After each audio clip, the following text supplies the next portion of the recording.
Starting சீன்ல ஒரு பாலடைஞ்சு building காட்டுறாங்க. அங்கங்க தண்ணி கொட்டி கிடக்கு. ஒரு தொப்பி காட்டுறாங்க. அந்த தொப்பி சூனிக்காரியோட மாதிரி இருக்கு. ஆமாங்க, வாய்ஸ் ஓவர்ல அந்த சூனிக்காரி செத்துட்டான்னு சொல்றாங்க. அந்த பில்டிங்ல இருந்து பறவை பறக்கிறது காட்டுறாங்க. ஆனா அது பறவை இல்லைங்க, குரங்கு பறவைங்க. அதை பார்த்து மக்களுக்கு சூனியக்காரி செத்துட்டான்னு தெரிய வருது. ரொம்ப சந்தோஷமா எல்லாரும் ஒன்று கூடி சூனியக்காரியோட வாண்டட் போஸ்டர் எல்லாம் கிழிச்சிட்டு பாட்டு பாடி டான்ஸ் ஆடி செம்மையா கொண்டாடிட்டு இருக்காங்க. அதே சமயத்துல வானத்துல பிரைட்டா ஒரு வெளிச்சம் தெரியுது. அங்கிருந்து மக்கள் எல்லாம் அண்ணாந்து பார்த்தா தேவதை மாதிரி ஒரு பொண்ணு பெரிய பபுள்ல இறங்கி வந்துட்டு இருக்கா. அவ பேரு கிளிண்டா. கிளிண்டா கையில மந்திரக்கோள் வச்சிருக்கா. அந்த மந்திரக்கோளை பபுளை உடச்சு விட கீழே இருந்த மக்கள் எல்லாம் அவ பண்றத ஆர்வமா பார்த்துட்டு இருக்காங்க. சூனியக்காரி என்னை கொலை பண்ணிட்ட, நீங்க இனி எப்பவுமே ஹாப்பியா இருப்பீங்கன்னு சொல்ல கீழே இருக்கிற மக்களுக்கெல்லாம் செம ஹாப்பி ஆகுது. சந்தோஷத்துல துள்ளி குதிச்சுட்டு இருக்காங்க.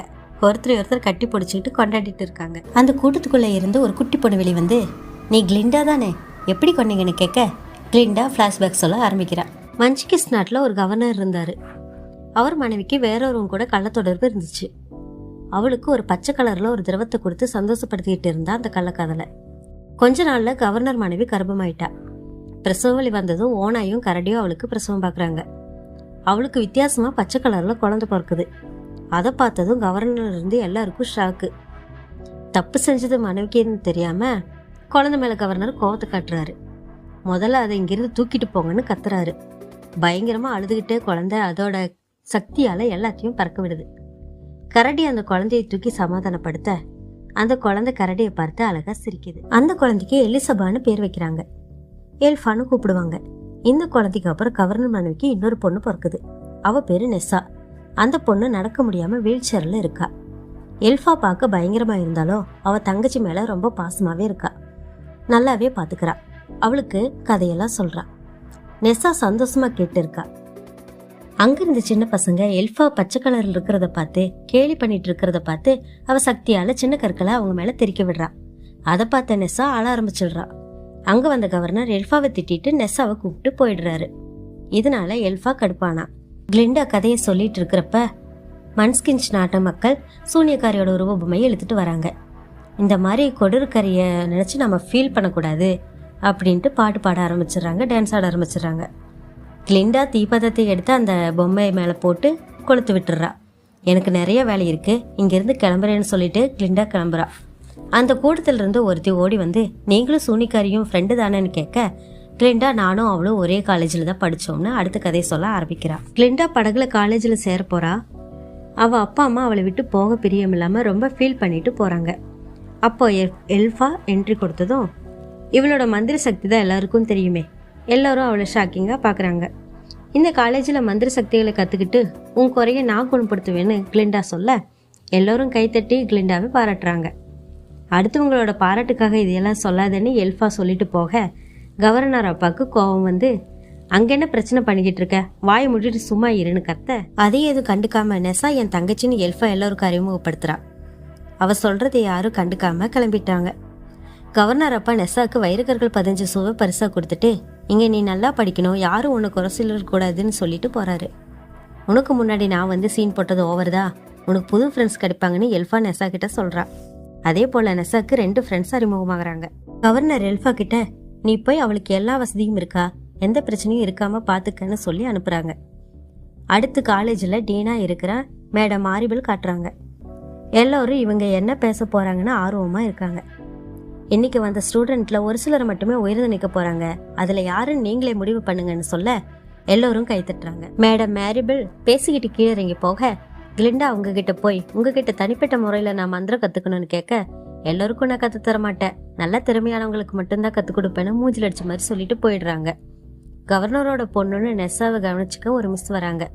பக்கத்துல நின்றுட்டு இருந்த எல்ஃபாவை பார்த்ததும் பயந்துடுறாங்க.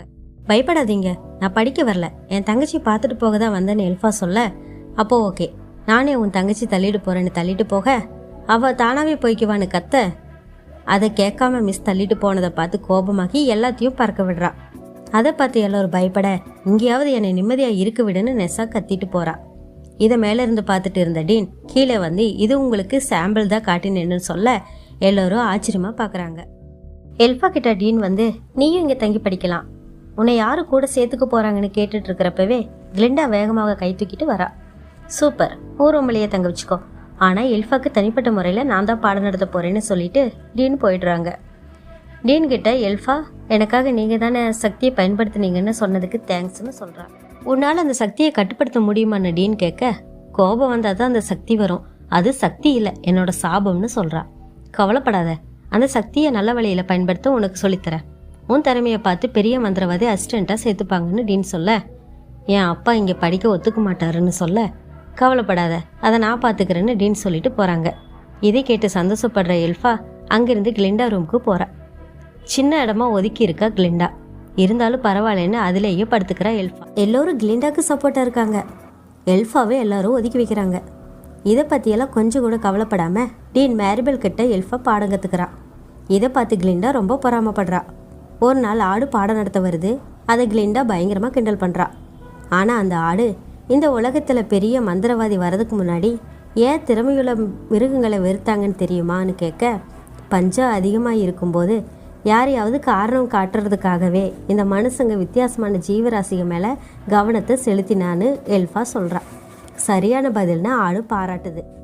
பழைய புராணத்தை இப்பயே கேட்குறீங்கன்னு கிளிண்டா கேட்க, வெறுப்பு நிறைஞ்சு வர்றாரு தெரிஞ்சுக்கிட்டாதான் எதிர்காலத்தில் வெறுப்பு காட்டாமல் இருப்பீங்கன்னு ஆடு சொல்லுது. அப்போது போர்டு திருப்பிறப்ப மிருகங்களை பார்க்க முடியும், அது பேசுறது கேட்க முடியாதுன்னு எழுதி வச்சிருக்குது. இதை பார்த்ததும் ஆட்டுக்கு பயங்கர கோவம் வந்து யார் இதை எழுதினாங்கன்னு கேட்க, யாரும் எதுவும் சொல்லாமல் இருக்கிறத பார்த்து பாடம் நடத்தாமல் எல்லாரையும் வெளியே போக சொல்லிடுது.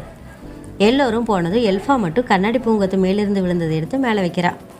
நீ மட்டும் ஏன் இருக்க, நீயும் உன் ஃப்ரெண்ட்ஸ் கூட போக வேண்டியதானேன்னு ஆடு சொல்ல, அப்படி யாரும் எனக்கு இல்லைன்னு எல்ஃபா சொல்கிறா. நானே உனக்கு முதல் ஃப்ரெண்டாக இருக்கேன்னு ஒரு கால் நீட்ட சந்தோஷமாக கையை கொடுத்துட்டு மேரிபல் கிட்ட பாடம் கற்றுக்க வந்துடுறா. அவங்க 2 புத்தகத்து மேலே 2 காயின் வச்சுட்டு பறக்க வைக்க சொல்கிறாங்க. ஆனால் எல்ஃபா என்ன முயற்சி பண்ணியும் முடியலை. ஆமாம், ஆடு சார் பாடம் நடத்தும்போது ஏதோ சம்பவம் ஆச்சாமே, என்னதுன்னு கேட்க, அவரை பற்றி போர்டில் கேவலமாக எழுதி வச்சுருந்தாங்க, அது யாருன்னு தெரிஞ்சால் அவங்களோதான் அப்படின்னு கோவமாக எல்ஃபா சொல்ல, காயின் பறந்து போய் கண்ணாடி மேலே பட்டு உடஞ்சி விழுகுது. அதை பார்த்து மேரிபல், உன் கோபத்தை நீ கட்டுப்படுத்தினா போதும், உன்னால் எதுவும் செய்ய முடியும், அப்புறம் நீ பெரிய மந்திரவாதியை போய் சேர்ந்துடலான்னு சொல்ல, எல்ஃபாவும் சந்தோஷமாக வெளியே வரப்ப ஆடு தனியாக போகிறத பார்த்து அது பின்னாடியே அவளும் போகிறாள். ஆடு சார் வீட்டில் மற்ற மிருகங்களும் ஒன்று சேர்ந்து இருக்கிறத பார்க்குறா. இந்த உலகத்திலே ஏகப்பட்ட மிருகங்கள் பேசுகிற சக்தியை இழந்துக்கிட்டு வருது, அதுக்கு யார் காரணம்னு நாம் தான் கண்டுபிடிக்கணும்னு ஆடு சொல்ல, இப்படியே போச்சுன்னா நாம் இங்கேருந்து போக வேண்டியதான சிறுத்தை சொல்லிட்டு இருக்க. இதை கேட்டு எல்ஃபா அதிர்ச்சி ஆகுறா. அவள் காலடி சத்தம் கேட்டு மற்ற மிருகங்களை தெரிச்சு ஓடுதுங்க. ஆனால் ஆடு எல்ஃபாவை உள்ள கூப்பிட்டு பேசுது. இதை நீங்கள் பெரிய மந்திரவாதி கிட்ட சொன்னால் இதுக்கு தீர்வு கிடைக்குமல்ல எல்ஃபா சொல்ல, அதுவும் நல்ல யோசனை தான் ஆடு கணக்க. சரின்னு அங்கேருந்து எல்ஃபா கிளம்புறா. அப்போ குதிரையிலிருந்து வந்த ஒருத்தர் எல்ஃபா மேலே மோதி கீழே தள்ளிடுறா. அவளை எல்ஃபா திட்ட, நீங்கள் நடந்து போனது என் கண்ணுக்கு தெரியல, நீங்கள் போகிற இடத்த சொல்லுங்கள், இறக்கி விடுறேன்னு அவன் சொல்ல, அவள் தேவையில்லை நானே போய்க்கிறேன்னு சொல்லிட்டு போகிறான்.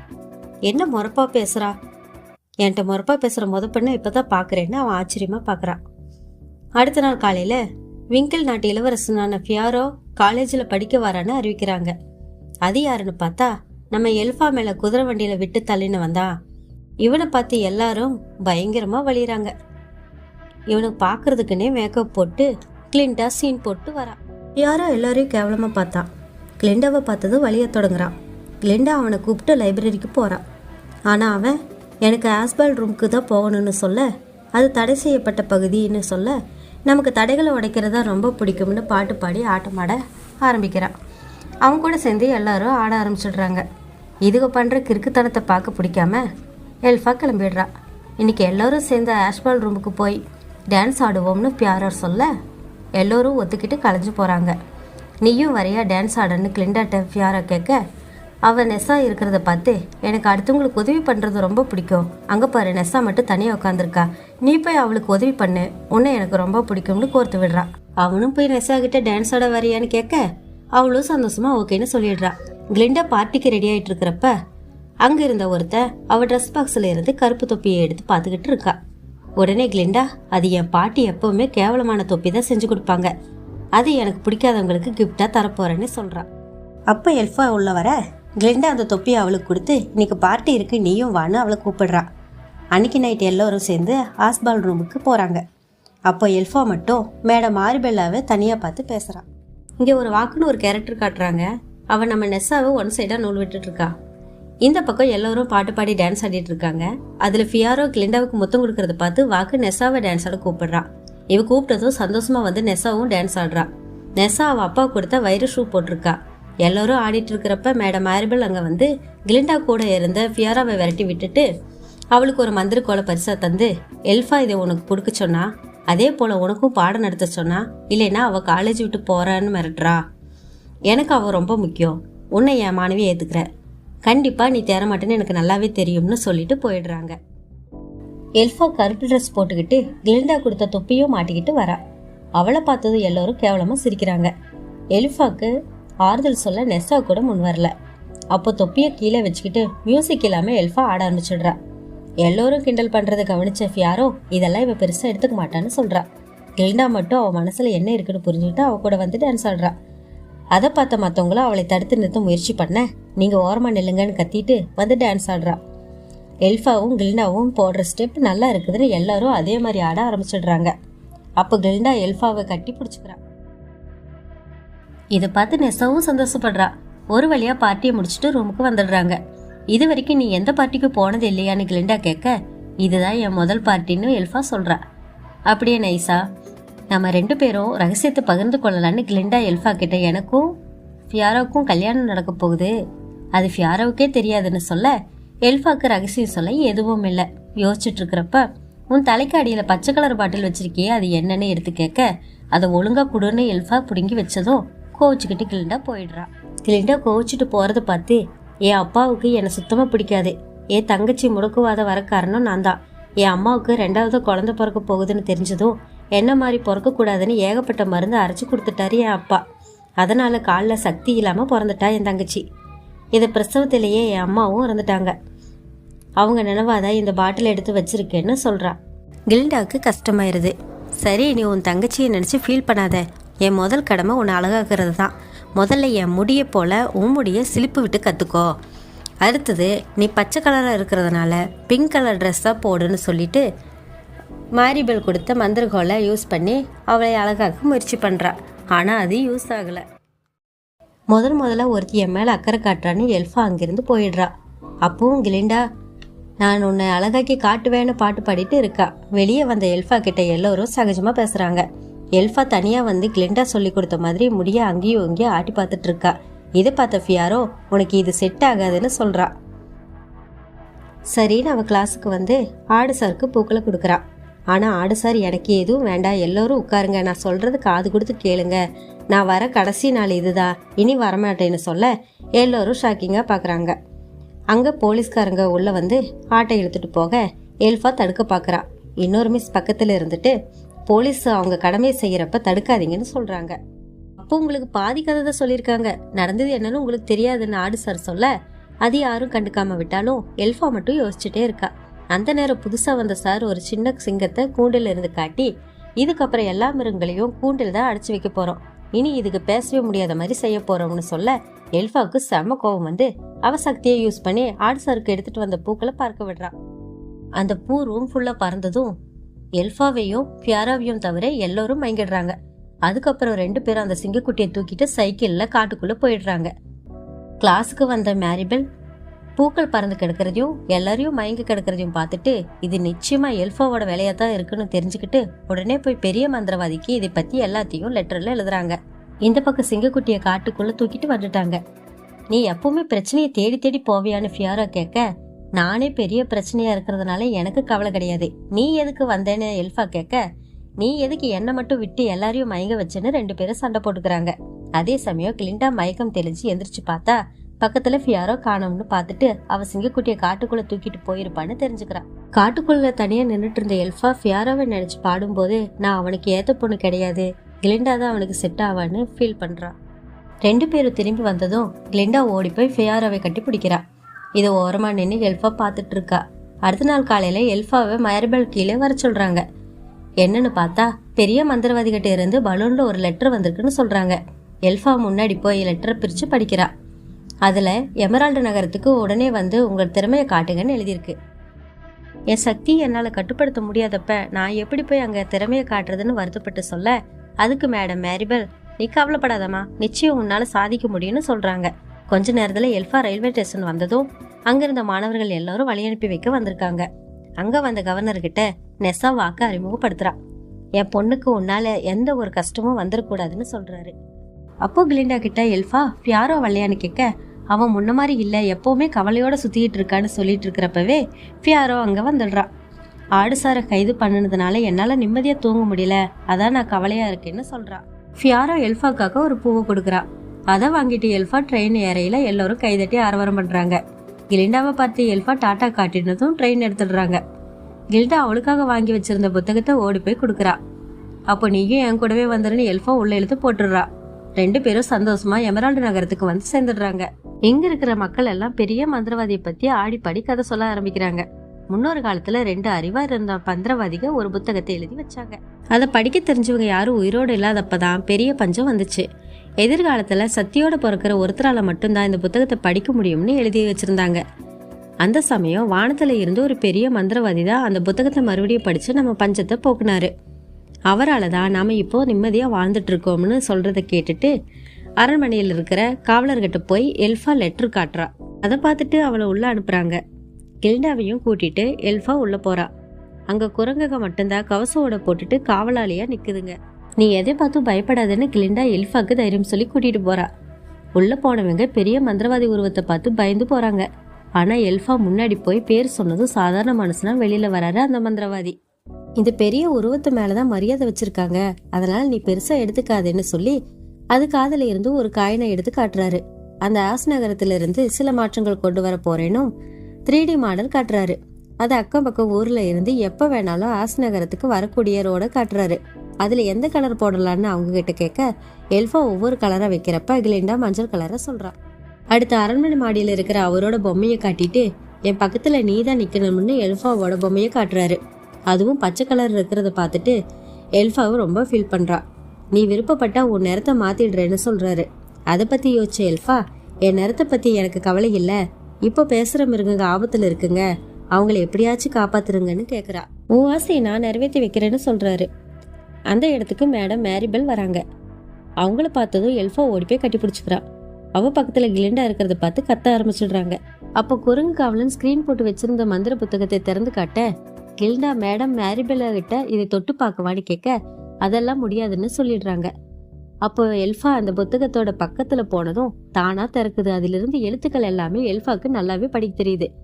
இப்போ எந்த மந்திரத்தை சொல்லணும்னு எல்ஃபா கேட்க ஸ்கிரீனை திறந்த குரங்கு பக்கத்துல இருக்கிறத காட்டி அதுல பறவைகள்னா ரொம்ப பிடிக்கும், முடிஞ்சா அதை பறக்க வைன்னு சொல்றாரு மந்திரவாதி. பறக்க வைக்கிற பேஜும் வருது.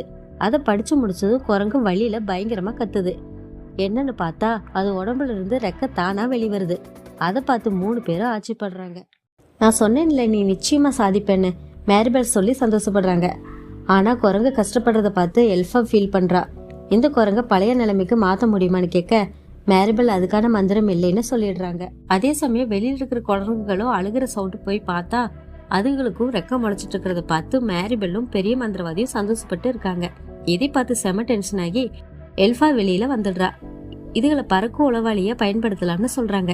அதை கேட்டு செம கடுப்பான எல்ஃபா, நீங்க தான் மிருகங்களை கூண்டில் அடைக்கிறதா, ஏன் இப்படி பண்றீங்கன்னு கேட்க நான் இருந்த உலகத்துல மக்கள் எல்லாரும் ஒன்னா வாழணும்னுதா, அவங்களுக்கு பொதுவாக எதிரி ஒருத்தவங்க இருக்கணும், அதனாலதான் இங்க மிருகங்களை தேர்வு செஞ்சேன்னு மந்திரவாதி சொல்ல, அப்போ நீங்களே உளவாளிகளை உருவாக்க வேண்டியது தானே, அப்ப இதுக்கு என்ன இங்க கூப்பிட்டு வந்தீங்கன்னு கத்திட்டு உள்ள போய் மந்திர புத்தகத்தை எடுத்துக்கிட்டு வந்து இதை படிச்சு காமிங்கன்னு கேட்க மந்திரவாதிக்கு என்ன பண்ண தெரியாம திருத்திருன்னு முழிக்கிறத பார்த்து உங்களால படிக்க முடியாது தானே, அதுவும் இல்லாம உங்களுக்கு மந்திர சக்தியே கிடையாது தானேன்னு கேட்க ஆமான்னு சொல்றாரு.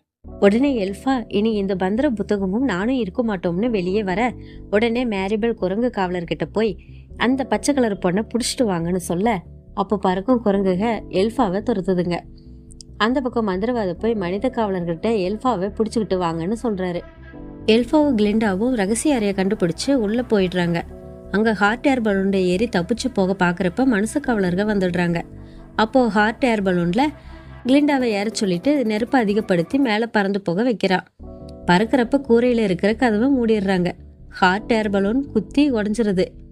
எல்ஃபாவை பார்த்து கிளிண்டா எதுக்காக பிரச்சனை பண்ணிட்டு இருக்கிற கேட்க உன்னோட ஆசை நிறைவேற இனி எதையும் பொறுத்துக்குவேன், என்னால அப்படி இருக்க முடியாதுன்னு சொல்றா. ஒரு பக்கம் மேரிபெல் ஊர் மக்களுக்காக ஒரு அறிக்கை விடுறாங்க. பச்சை கலர் இருக்கிற பொண்ணு நம்ம ஊர் அழிக்க திட்டம் போட்டிருக்கா, அவ யாரு கண்ணில் பட்டாலும் கொன்னுடுங்க அப்படின்னு சொல்றாங்க. இது கேட்டு எல்ஃபா பறக்கும் மந்திரத்தை சொல்லி தப்பிக்க பாக்குறா. கூடவே கிளிண்டாவையும் கூப்பிடுறா. அவ வரதுக்கு விடாம காவலர்கள் பிடிச்சுக்கிறாங்க. அவ தொடப்பத்தை எடுத்து பறந்து போலான்னு பறக்கிறப்ப பறக்க முடியாம தவிக்கிறா. அவ அப்பா திட்டுறது, அவ அனுபவிச்ச கொடுமை எல்லாம் அவ கண்ணு முன்னாடி வந்து போக அவ சக்தி ஒன்று திரட்டி அந்த தொடப்பத்தை பறக்க வச்சிடுறா.